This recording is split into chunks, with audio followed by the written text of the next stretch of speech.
दोस्तों नमस्कार। शपथ समाचार में आपका स्वागत है। दोस्तों उत्तर प्रदेश के में पंचायती चुनाव को लेकर के अब गहमा गहमी का माहौल बनता जा रहा है।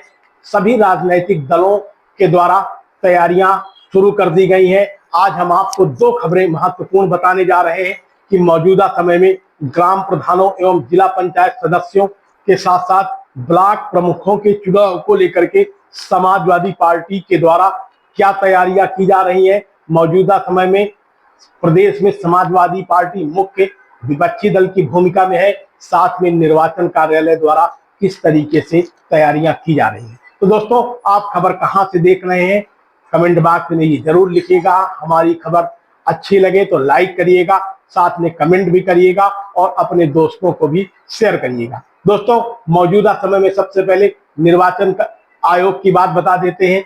तो जो अब तक मतदाताओं का पुनरीक्षण का कार्य हुआ है, उस मतदाता के पुनरीक्षण का कार्य जो बीएलओ के द्वारा किया गया है, उसमें पूरे उत्तर प्रदेश में जो आंकड़े मिले हैं, उन आंकड़ों के मुताबिक 73,878 लोगों को मतदाता सूची से हटा दिया गया है। यानी 73,878 ऐसे ये मतदाता थे जिनकी मृत्यु हो चुकी है और अब ये दुनिया में नहीं है। ऐसे मतदाताओं का बाकायदे पुनरीक्षण किया गया।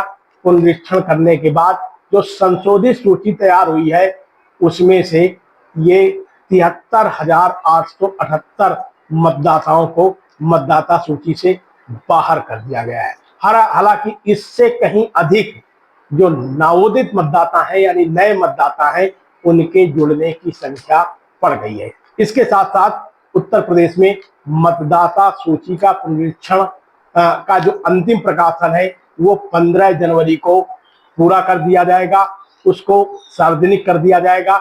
इसको लेकर के निर्वाचन कार्यालय तेजी के साथ लगा हुआ है और किसी भी दशा में समय सीमा पर चुनाव हो, इसको लेकर के निर्वाचन कार्यालय अब एक्टिव मोड में है। तो दूसरी तरफ समाजवादी पार्टी के द्वारा पंचायत चुनाव को लेकर के क्या तैयारियां की गई हैं, इसको लेकर के भी हम आपको बता देते हैं। दोस्तों उत्तर प्रदेश में पंचायत चुनाव को लेकर के समाजवादी पार्टी के जानकार सूत्र बताते हैं कि समाजवादी पार्टी ने एक बड़ा फैसला लिया है। उसने साफ तौर पर कहा है कि उत्तर प्रदेश के पंचायत चुनाव में समाजवादी पार्टी कोई भी उम्मीदवार अपना सहभागिता नहीं खुले तौर पर दर्ज करवाएगी, यानी किसी के साथ सहभागिता नहीं दर्ज करवाएगी।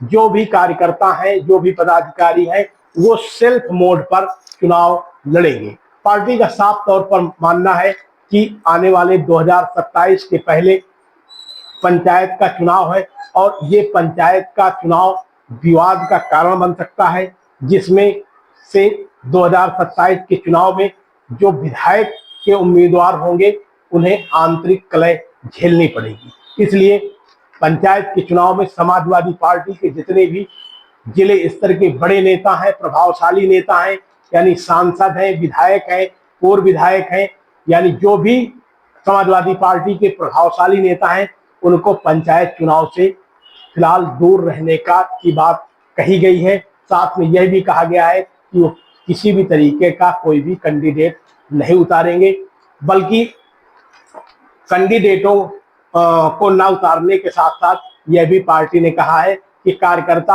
आजाद हैं, वो चुनाव लड़ सकते हैं और पार्टी के लिए भी काम कर सकते हैं। इसके लिए कोई भी पाबंदी नहीं रहेगी। लेकिन ऐसा शायद समाजवादी पार्टी ने इसलिए निर्णय लिया है कि 2027 के विधानसभा के चुनाव में पार्टी आंतरिक कलह से न जूझे, उम्मीदवार आंतरिक कलह से न परेशान हो। इसलिए ये निर्णय समाजवादी पार्टी ने बेहद गोपनीय तरीके से लिया है और पार्टी के हर कार्यकर्ताओं को इसके लिए अलर्ट किया जा रहा है। दोस्तों उत्तर प्रदेश में इसी तरीके से सत्तासीन बीजेपी पार्टी भी पंचायत चुनाव को लेकर के एकदम इंटरेस्टेड है।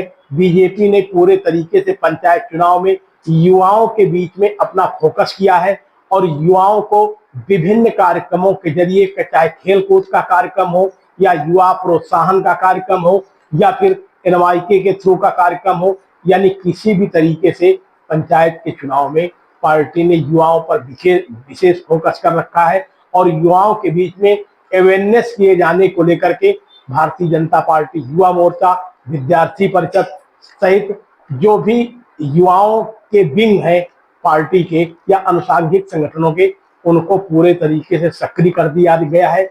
गांव से लेकर के शहर तक इन युवाओं को सक्रिय कर दिया गया है।